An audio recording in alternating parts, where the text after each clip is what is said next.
My wife, Lena, a paramedic, fought to save a dying child, but our HOA president, Karen Delaney, tried to stop her, even issuing a fine for the noise. The air smelled like charcoal and cut grass, and laughter echoed across our cul-de-sac. The Jacksons were hosting their annual summer barbecue, and most of Maple Hollow had shown up.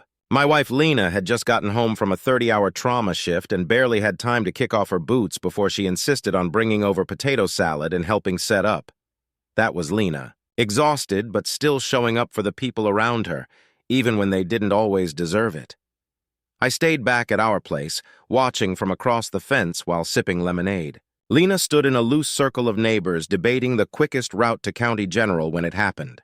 Tyler Jackson, Debbie's 13-year-old son, suddenly stumbled during a football toss, grabbed his chest, and dropped like a rock. The screaming started instantly. It wasn't just a yelp. It was a soul-shredding sound that tore through the lazy Saturday afternoon, ripping apart the quiet hum of backyard barbecues. My wife, Lena, a paramedic forged in fire, didn't hesitate. Before I could even clear our fence, she was already across Debbie Jackson's lawn, dropping to her knees.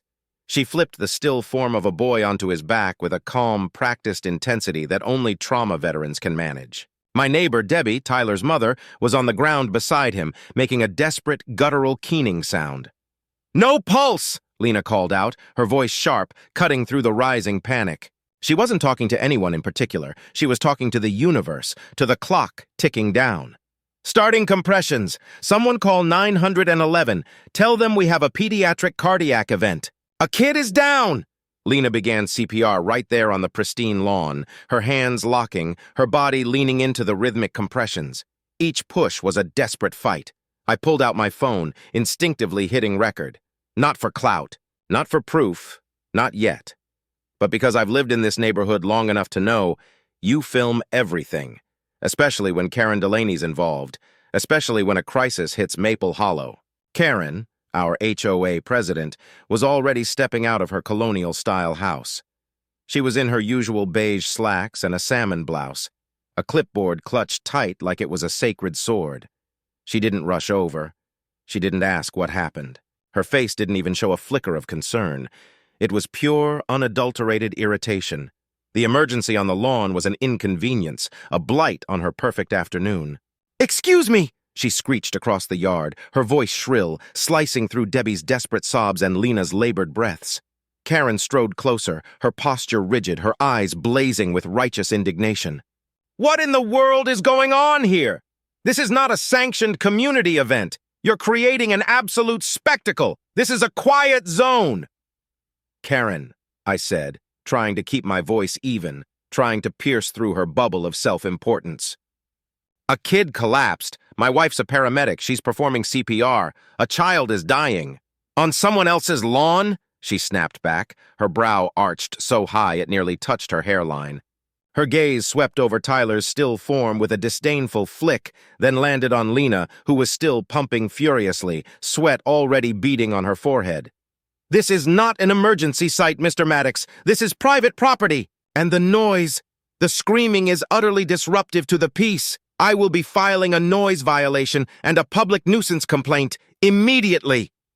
She didn't wait for a reply. She spun on her heel and stomped back toward her house, her lips moving, clearly muttering complaints to herself, probably plotting out the exact wording of her bylaws infraction notice. And within 3 minutes, the absolute worst possible person showed up, as if summoned by a dark ritual. Kyle Trent, HOA security officer, fake badge, real attitude. Kyle had failed out of 3 police academies, yet he now strutted around in tactical gear and a too-tight uniform like he was protecting the Capitol from a rogue invasion. His black SUV, emblazoned with a cheesy Maple Hollow security logo, pulled up with a theatrical screech, yellow lights flashing a ridiculous, pointless rhythm across the sun-drenched street. He stepped out, adjusting his belt, puffing out his chest, and barked, his voice booming across the quiet cul-de-sac like a bullhorn. "You!" he yelled, pointing a finger directly at Lena, who was still locked in her life-or-death rhythm.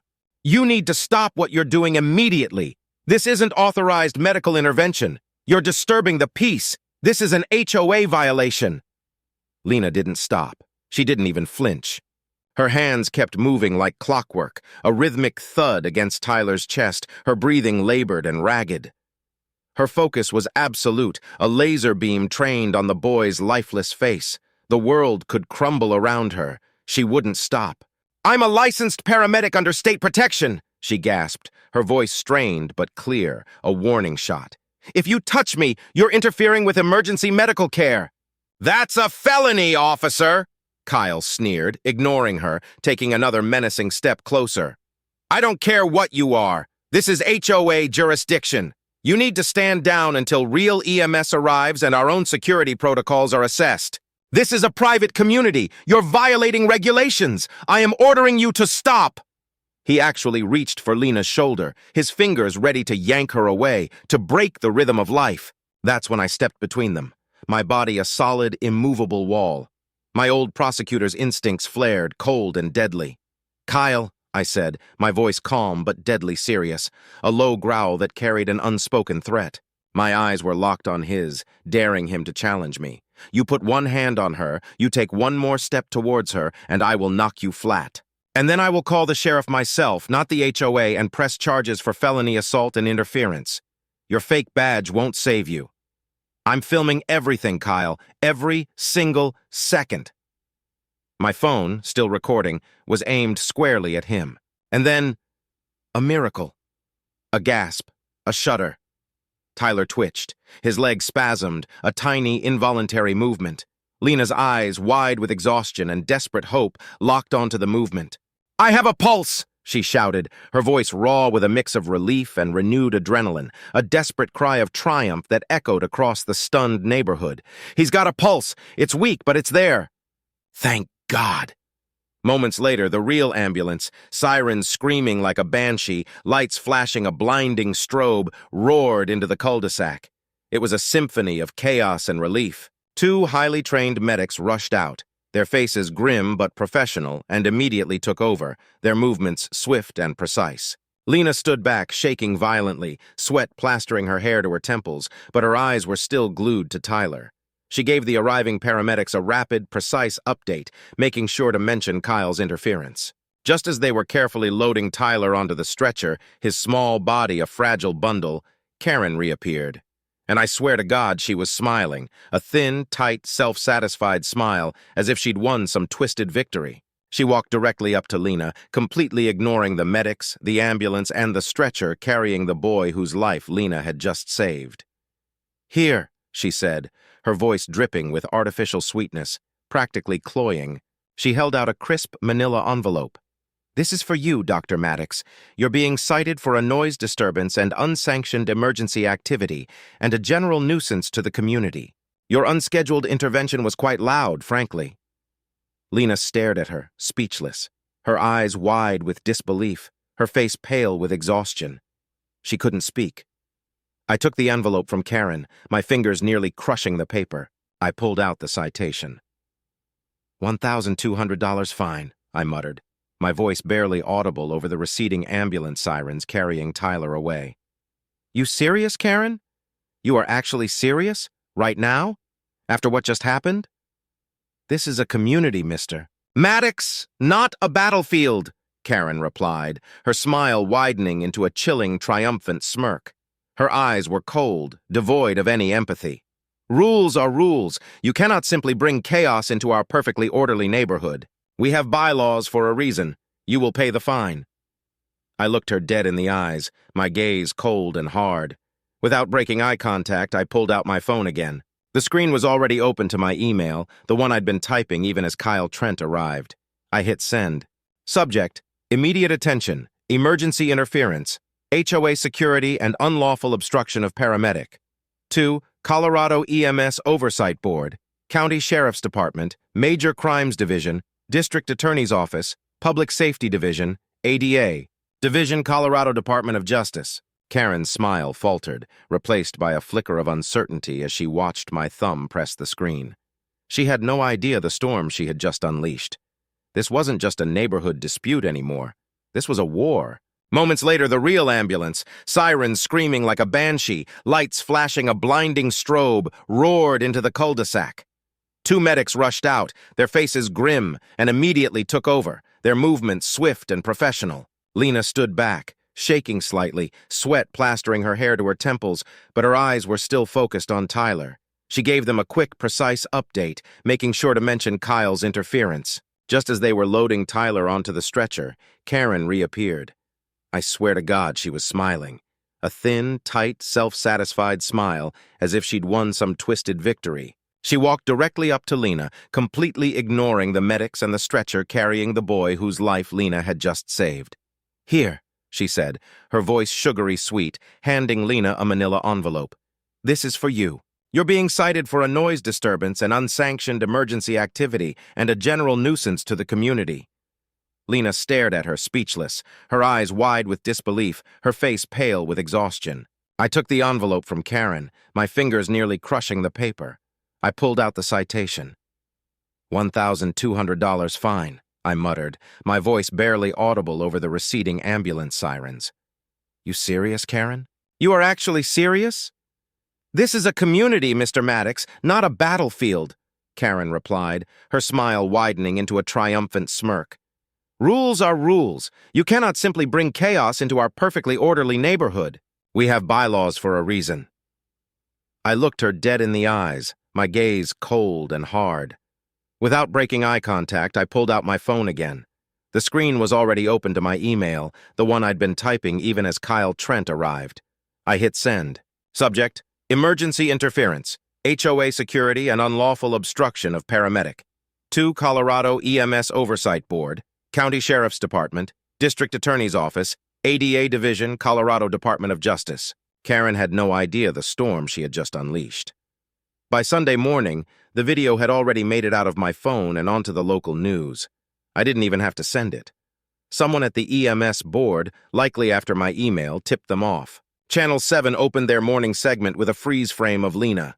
There she was, mid-compression on Tyler, her face a mask of fierce concentration. And in the background, unmistakable, was Kyle, our HOA security cosplayer, looming over her, mouth open, barking orders.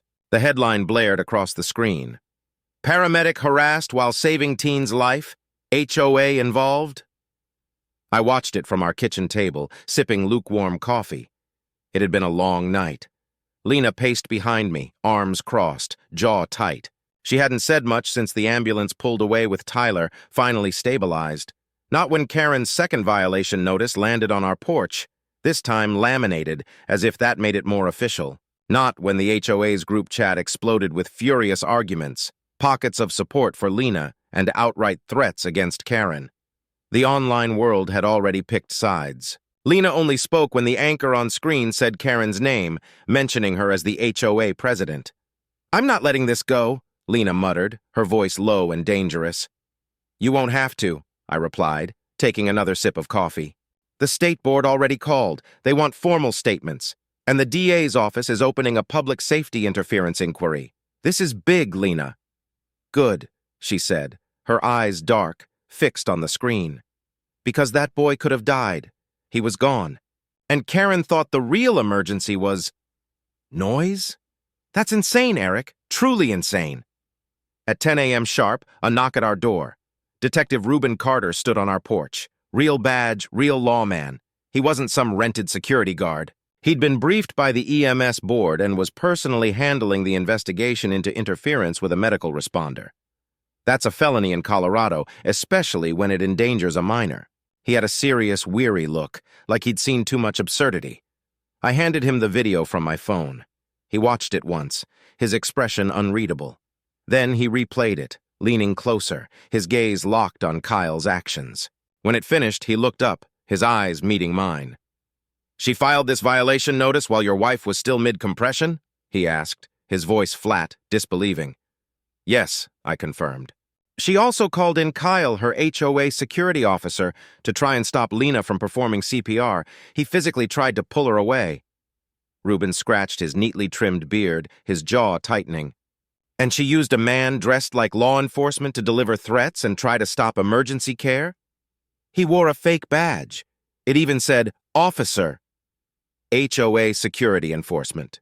He was barking orders telling her to stand down." "Right," he said, already scribbling furiously in his notebook. "That's not just interference, that's impersonation of a police officer. And if he delayed or attempted to delay emergency medical care, he's going down, hard, with her." He snapped his notebook shut. I almost let out a disbelieving laugh. "You're saying Karen's not walking away from this with just a slap on the wrist?" He stood up, adjusting his belt. "Mr. Maddox," he said, his voice quiet but firm, "let's just say we're not in HOA court anymore. This is a criminal investigation. And we take endangering minors and interfering with first responders very, very seriously." He gave a curt nod and left. By Monday, the story was everywhere. It exploded beyond local news. It was a national outrage. Local news channels played the video on repeat. Facebook feeds were clogged with angry posts and shares. Reddit threads debated HOA powers versus human decency. Even TikTok clips of Kyle, slowed down and overlaid with dramatic music, went viral. One especially popular one showed him shouting, "You need to stop CPR now," with text overlays that read, "Karen sent rent-a-cop to stop CPR. Plot twist, she gets sued and arrested." The internet had fully embraced the villainy of HOA Karen. In the middle of this media storm, the Jacksons came by our house. Debbie looked exhausted but relieved. Tyler, though still recovering, was doing well. He was talking, even cracking a few weak jokes. Lena had saved his life. And the hospital, wanting to publicly acknowledge Lena's heroism and dedication, wanted to recognize her in an upcoming community event. They were planning something big.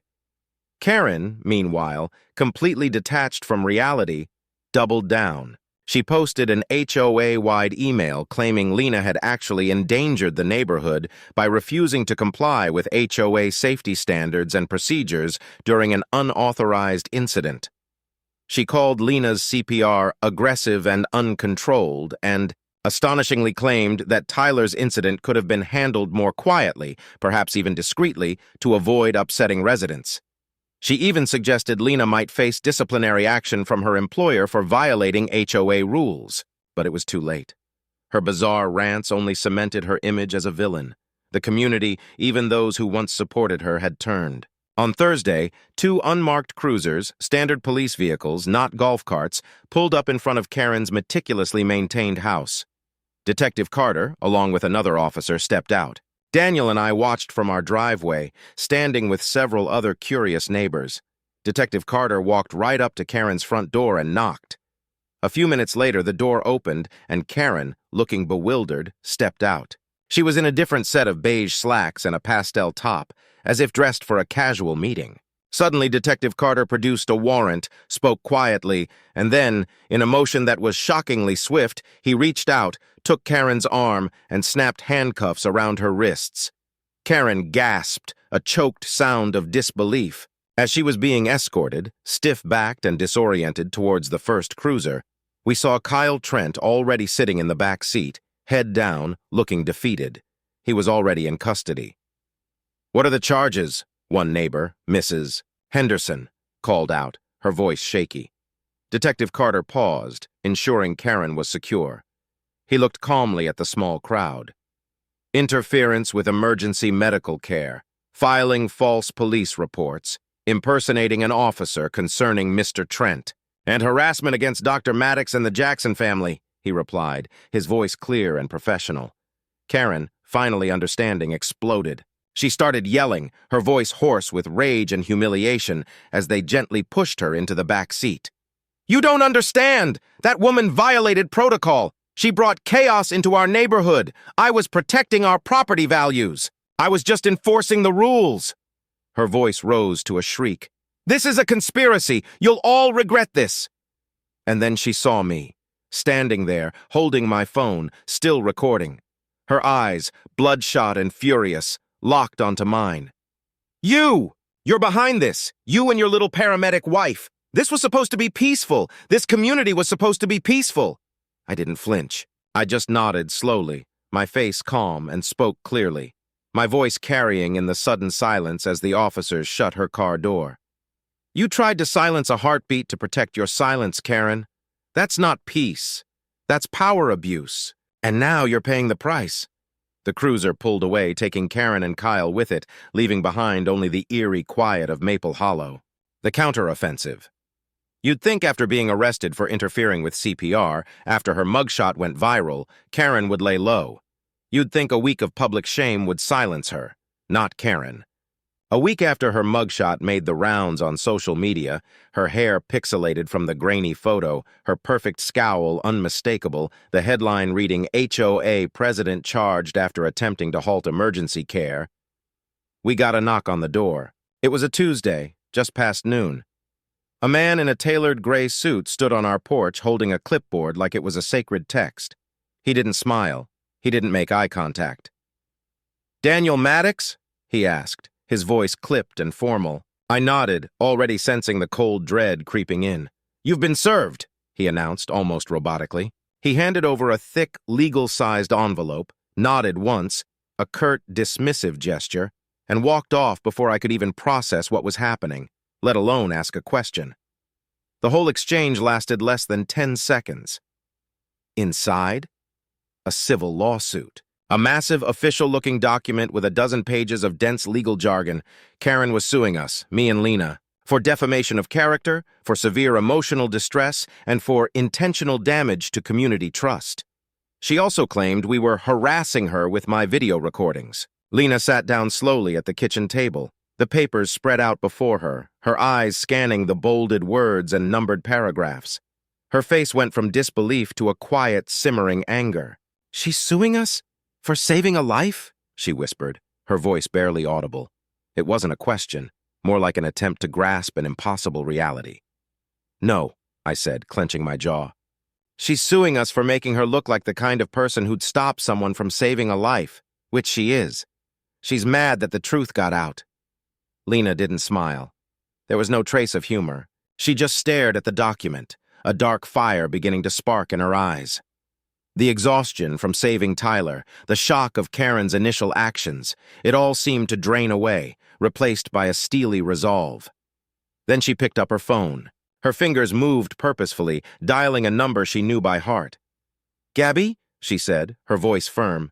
"Yeah, it's Lena. I need you. Like yesterday. Gabriela Santos, Gabby, assistant district attorney, just like I used to be. Lena's closest friend since college.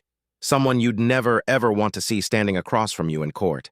She was sharp, tenacious, and fiercely loyal. By the next morning, Gabby had roped in a sharp defense team lawyers she trusted, top-tier litigators. She'd already filed our countersuit, hitting Karen with everything from malicious prosecution to abuse of process. And she'd prepared a scathing press statement that she released the moment the news broke about Karen's retaliatory lawsuit. "This is a clear, textbook case of malicious prosecution and retaliatory litigation," Gabby's statement read, distributed to every news outlet that had covered the story. "Miss Delaney's actions are a desperate attempt to silence the truth and punish citizens for performing life-saving duties. Let me be unequivocally clear. The Maddoxes will not be intimidated. We will fight this frivolous lawsuit with every legal tool at our disposal, and we fully intend to hold Miss Delaney accountable for her reckless and dangerous behavior." But Karen, blinded by her own delusion of righteousness, wasn't done playing games. Her arrest, the viral mugshot, the public outcry, none of it had deterred her. In her mind, she was the victim, persecuted for upholding order. On the second week of July, less than a month after Tyler's collapse, HOA members were summoned to a special meeting. The agenda, as written in the formal notice Karen had mailed to every resident, was chilling. Rebuilding trust and addressing misconduct by residents. We weren't invited, of course. We were the misconduct, but someone recorded it anyway, the footage sent anonymously to Gabby. Karen, her hair ironed straight and stiff as a board, her blazer stiff as cardboard, stood at the front of the clubhouse with a projector screen behind her. She looked even more rigid than usual. The first slide she projected onto the screen was a blurry, still image of Lena, mid-CPR, leaning over Tyler's still form. It was horrifying, intimate, and profoundly inappropriate for Karen to display. "This," Karen announced, her voice resonating with theatrical disappointment, "is what I call unprofessional conduct. Dr. Maddox, a supposed medical professional, acted without proper authorization, disrupting the peace and disregarding established community safety protocols." She paused, letting the image hang in the air. She endangered young Tyler by refusing to wait for HOA-approved responders. Her actions were aggressive and highly visible. They could have caused further distress to the child and other neighbors. She then pointed at the screen, an accusatory finger leveled at the blurry image. And as for Mr. Daniel Maddox, she continued, her voice dripping with disdain, he intentionally incited hostility by posting edited, misleading footage to the internet. His actions have brought shame and ridicule upon our perfectly orderly community. This is a clear breach of trust. And she ended her bizarre presentation with a real gem, her voice rising in a dramatic crescendo. I have always believed in law and order, in rules and decency. But when certain individuals abuse their professions to embarrass others, to undermine the authority that protects our very way of life, we, as a community, must take a stand for the integrity of this community. We must fight back against this chaos. Half the room, the older, more traditional residents, the ones who always sided with Karen on every petty rule, actually applauded. It was a thin, scattered clapping, but it was there. The other half, however, recoiled in disgust. I could see them in the shaky footage, faces contorted in disbelief, people shaking their heads. Then, one by one, groups started to get up. They didn't shout, they didn't argue, they just walked out, their backs stiff with indignation, leaving Karen to finish her rant to a rapidly emptying room. It was a quiet, powerful protest. We received 10 anonymous letters from neighbors in the next 48 hours. They were handwritten, some on fancy stationery, some on crumpled notebook paper, slipped under our door, tucked into our mailbox. Each one said the same thing, simple and direct. She's lying. We're with you. Keep fighting. We saw everything. Don't let her win. Karen is insane. Thank you for saving Tyler. And we did. We kept fighting. Gabby's legal strategy was simple, elegant, and designed to turn Karen's own mouth into a courtroom wrecking ball. First, we filed a formal complaint with the district court to declare Karen's civil suit against us a strategic lawsuit against public participation. A slap case. This is a specific legal maneuver designed to shut down free speech through legal pressure. If the court agreed it was a slap suit, Karen would face severe penalties, including paying our legal fees. Second, we subpoenaed Kyle Trent. He had quietly been offered a plea deal by the DA's office in his criminal trial. Testify against Karen, and he'd get a lighter sentence, perhaps just probation instead of jail time for impersonation and interference. He took the deal. His testimony would be devastating for Karen, painting her as the puppet master. And third, we released our own statement to the press, orchestrated by Gabby. But this wasn't a typical press conference. Lena stood outside City Hall, the symbol of public service and justice, in her full blue trauma vest, her hair pulled back professionally. In her hand, she held the same manila envelope Karen had slapped on her chest that day, the $1,200 noise violation. It was stark, visual, and gut-wrenching. This, Lena said, her voice clear and resonant, amplified by the microphones. This is the citation I received for saving a child's life, a life that was actively being threatened by bureaucratic interference. I carry it with me everywhere now. I carry it as a reminder of who I am, what my oath means, and what Karen Delaney, the HOA president, tried to stop. She held up the envelope for the cameras to zoom in on, the bold $1,200 clearly visible. This isn't just about me or my family. This is about anyone who tries to do good in the face of petty tyranny. The clip went viral overnight, echoing across every news platform. It was Lena's calm power versus Karen's unhinged aggression. Karen, predictably, tried to issue a rebuttal on Facebook Live. She went on a rambling tirade, but this time the public wasn't having it. Mid-sentence. I never said CPR was a problem, only that protocol. A wave of angry face emojis, laughing emojis, and the infamous clown emoji flooded the screen. The comments section devolved into a storm of insults and demands for her to resign. The stream crashed. Her face, pixelated and distorted by the failing connection, was left frozen in a look of stunned outrage. The night before the first court hearing, the tension in our house was thick. We were ready. We were prepared. But then, a chilling reminder that not everyone was on our side. We woke up to something strange. A large, jagged red paint cross splattered on our garage door. It was crude, ominous, and disturbing. And next to it, a small piece of paper handwritten in block letters. "Not everyone here thinks your wife's a hero." I stared at it, my blood running cold. Lena walked up beside me, her eyes tracing the angry red paint, then the menacing note. She didn't flinch. She didn't look scared. A slow, determined smile touched her lips, a glint in her eyes I recognized from the most challenging trauma calls. "Good," she said, her voice quiet but firm, a predatory edge to it. "Then they won't see me coming." The courtroom showdown. The red paint had barely dried on our garage door when Lena showed up at the courthouse in her uniform. Not because she had to. No, she wore it because she wanted Karen to remember exactly who she tried to break. Every patch, every crease, a silent testament to the oath she'd taken, the life she'd saved. By 9 a.m., courtroom B was packed, every seat taken. Reporters crammed into the back rows, cameras flashing, notebooks ready. This wasn't just a local civil case, it was a showdown that had captured national attention. People wanted to see justice, or at least a good show. On the plaintiff's side, Karen Delaney, rigid as a statue, flanked by two overpaid attorneys who looked like they'd never set foot on a lawn that wasn't artificial turf.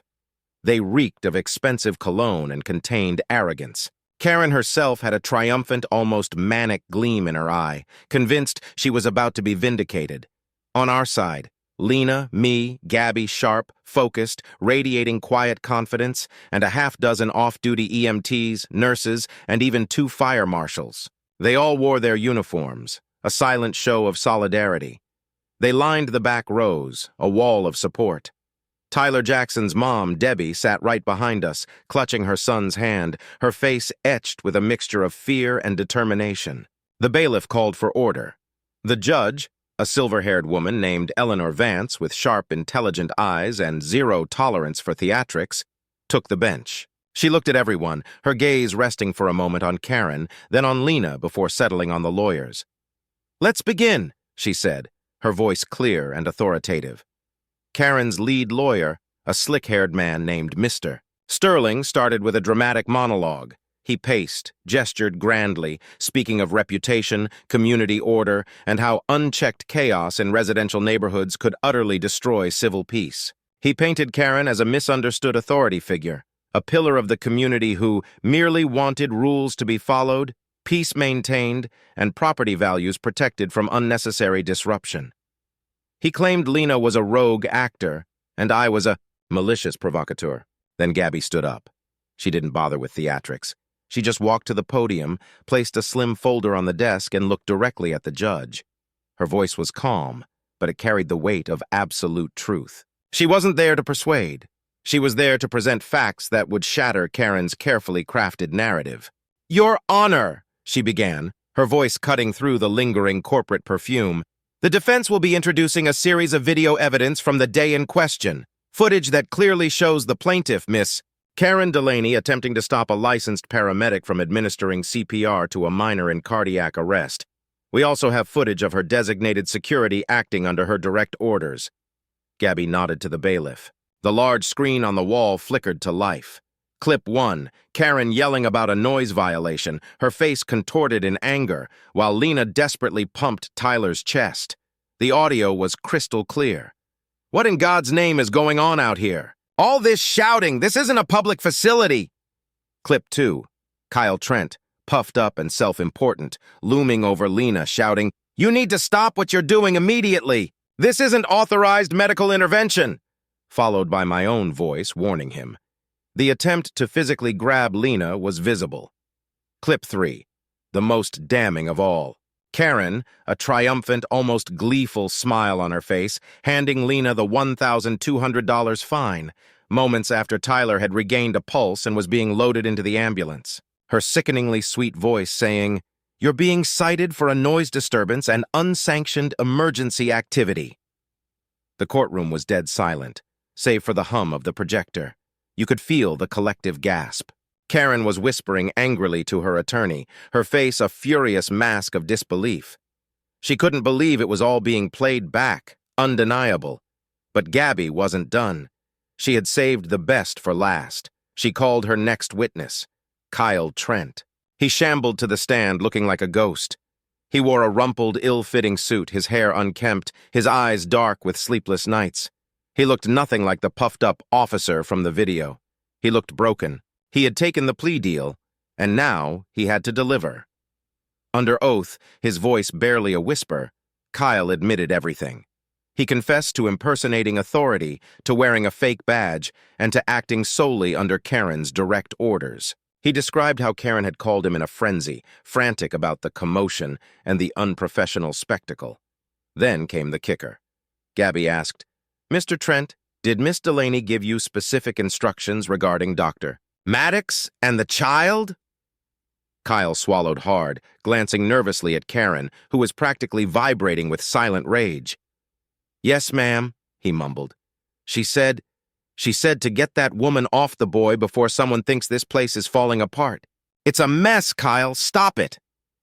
A collective gasp rippled across the courtroom. The judge raised an eyebrow, a clear sign of her profound displeasure.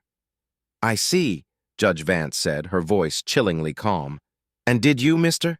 Trent, attempt to stop CPR on a child having a medical emergency based on those instructions?" Kyle looked down at his hands, his voice barely audible. "Yes, Your Honor, I did." His admission was a nail in Karen's coffin. Karen, seeing her ship sinking, tried one last desperate pivot. She demanded to take the stand herself, overruling her lawyer's frantic whispers. She walked up to the witness box, trying to project a maternal, sympathetic image. She spoke of her duty to the neighborhood, her deep concern for community standards, and how she only wanted peace and quiet for her residents. She even tried to cry, but no tears came. It was a pathetic, transparent performance. Gabby just smiled politely, a slow, knowing smile that promised destruction. She let Karen ramble for a few minutes, digging her own grave deeper. Then Gabby stood up for cross-examination, holding a small piece of paper. "Your Honor," Gabby stated, her voice quiet but firm, "we also have sworn testimony from another HOA board member who will state that he was instructed by Mrs. Delaney, on the morning of the incident, to silence the paramedic before the press shows up and makes us all look bad." The concern was the appearance of the emergency, not the emergency itself. A louder, collective gasp rippled across the courtroom. This was premeditation. This wasn't just a hothead HOA president. This was a calculated attempt to suppress a life-saving act for image. Karen's face flushed a deep, ugly red. Her hands, which had been gripping the stand, trembled violently. She looked around, her eyes darting wildly as if expecting someone, anyone, to come to her defense, to call Gabby a liar, to save her. No one did. Even her own slick lawyer, Mr. Sterling sighed, slumping in his chair, running a hand over his face in resignation. He knew it was over. By the time the judge ruled, it wasn't even close. The defamation case Karen had filed against us? Dismissed with prejudice, meaning she couldn't refile it. A clear slap suit. Karen's HOA presidency? Placed under immediate review by the state's Civil Oversight Board, with an interim president appointed instantly. Our countersuit for malicious prosecution and emotional distress? Accepted, moving forward with full force, and a full, wide-ranging investigation into HOA abuse of power and civil harassment was officially underway, targeting other potential misuses of authority in Maple Hollow. The judge looked directly at Karen as she gave her closing remarks, her voice chillingly precise. "Miss Delaney, what you attempted was not only profoundly unethical, it was dangerous. You actively interfered with emergency medical care, you weaponized your authority over a dying child, and you escalated a situation that required humanity, compassion, and swift action, not a clipboard and petty bylaws. Your actions were an affront to everything a community should stand for." Karen stood frozen, her lips pressed into a pale, thin line, her eyes glazed over with shock and fury. She looked utterly defeated. As we left the courtroom, the crowd parted for Lena and me, murmuring words of support. Lena took my hand, her grip firm. "That's justice," she said, a small, tired smile on her face. "Not yet," I replied, my gaze lingering on Karen, who was still standing unmoving in the empty courtroom, a lone, pathetic figure. She still thinks she's untouchable. She hasn't faced the real consequences yet. 2 days later, a for sale sign, professionally planted, appeared on Karen's meticulously manicured front lawn.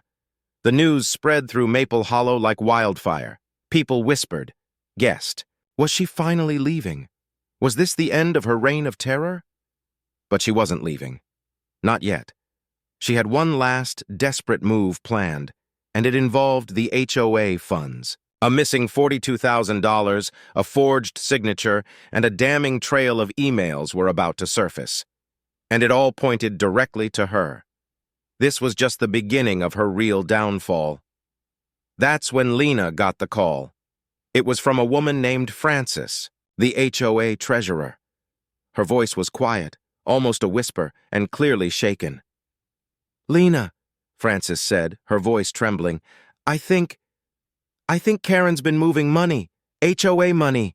I don't know if I can hold on to this anymore." Frances didn't say much more, but she emailed over copies of the last 18 months of HOA expense reports.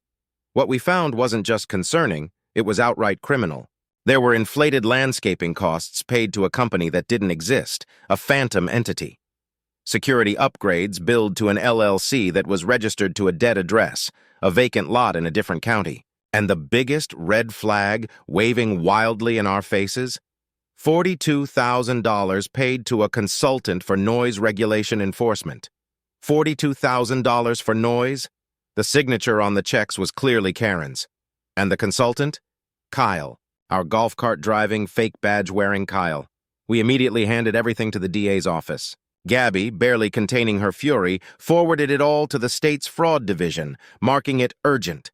And within 48 hours, a full forensic audit of the Maple Hollow HOA's finances was officially ordered. When the investigators, a team of serious-faced auditors and detectives, arrived at HOA headquarters, a converted pool house Karen grandiosely called the Civic Annex, she greeted them with her usual smugness, a sickly sweet smile plastered on her face. "Well, good morning, gentlemen," she quipped, gesturing around the cramped, stale-smelling room. "I hope you brought sunscreen. It gets quite warm in here enforcing all these rules." They didn't bring sunscreen. They brought subpoenas. Specifically, subpoenas for all financial records, all digital devices, and access to the HOA safe. Karen's carefully curated laptop, her personal files, and the HOA safe were all confiscated that day. Her smugness slowly faded into a grim realization as they methodically packed everything into evidence boxes. And inside that safe? Oh, it was a treasure trove of incriminating evidence. Besides stacks of bank receipts, there was a burner phone, a cheap, untraceable device. And the most damning find of all, a handwritten memo on HOA letterhead, scrawled in Karen's distinctive, elegant handwriting. It read, "Do not respond to paramedics. Protocol, call HOA security first, then inform me immediately for press mitigation." It was a smoking gun. Proof she hadn't just accidentally interfered, she had deliberately created a policy to obstruct emergency services for the sake of appearances. 2 weeks later, the state pressed 7 criminal charges against Karen Delaney. The list was staggering, a testament to her sprawling web of petty tyranny and greed. Fraud, embezzlement, obstruction of emergency services, the original, now bolstered by the memo. Evidence tampering for attempts to hide the financial discrepancies. Harassment for the slap suit and continued intimidation. Abuse of authority, a general charge covering her widespread overreach. Impersonation by proxy for directing Kyle's actions. Her bond was set at a staggering $200,000. She didn't make it. No one from Maple Hollow, no former sycophants, no family came forward to post it. Karen, the queen of Maple Hollow, was remanded to county jail. The house, the one she tried to hang on to like it was her kingdom, her last bastion of control, was repossessed within a month. The for sale sign remained, but the context changed. It was no longer a symbol of her defiance, but of her utter defeat. And Lena? Lena was invited to speak at the annual National EMS Summit. It was a massive honor, a platform on a national stage. Her talk was called, "Silence Isn't Peace: What HOA Abuse Taught Me About Power, Pride, and the Pulse We Almost Lost." She received a standing ovation. As for Tyler, he fully recovered. He went back to school, back to playing with his friends. He even got to meet the entire EMS crew that saved him, including Lena. A few weeks after Lena's big speech, a small, brightly colored envelope arrived in our mailbox. Inside was a handmade card with a crayon drawing of Lena, her blue uniform unmistakable, giving CPR. Above it, in shaky but clear block letters, was a message from Tyler. "You saved me, not Karen. Thank you." It was the only validation Lena ever truly needed. Karen Delaney faded into the annals of local infamy, a cautionary tale. And Maple Hollow began, slowly but surely, to heal, proving that true community isn't built on rigid rules, but on compassion and the courage to fight for what's right.